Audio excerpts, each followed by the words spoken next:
Well, the ongoing saga appears to have reached a positive conclusion. The issue started the first time I tried to use the planar mode for more than just a few boards. It would just stop working. The defects included the chain coming off the gears, the idler block and arm assembly coming apart, and the belt not tracking on the wheels.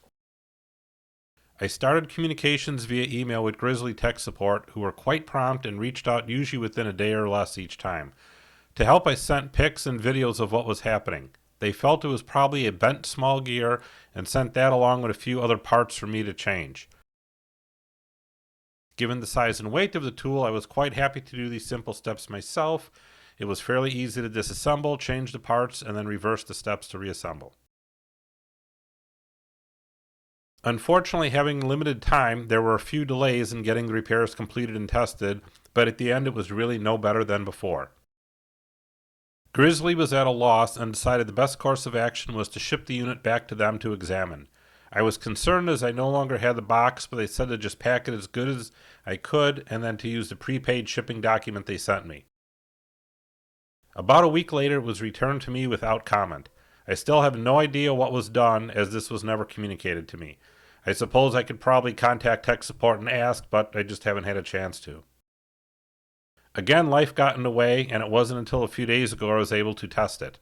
I popped the cover and didn't see much different inside, but I did notice all the parts seemed much tighter. Before, you could turn the wheels by hand with little effort. Now it was nearly impossible. I didn't want to force anything and damage it, so I moved on to testing. Powering up, I saw everything seemed okay with the belt tracking better than before, but still not perfect in my opinion. The chain stayed on the gears, and the idler arm and block were remaining where they should be. The real test would be under load. So with the cover back on, I connected up the dust system and ran a few dozen boards through it with 2 to 6 passes per board. Not a single problem. Now these were pallet type wood up to 5 inches in width. Not a big challenge, so I then fed in a hard maple and epoxy board that was right around 12 inches wide.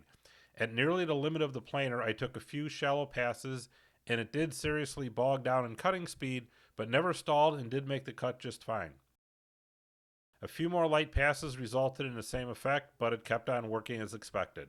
As a side note, there was a small nail in one of the boards that I missed, which nicked a cutter head.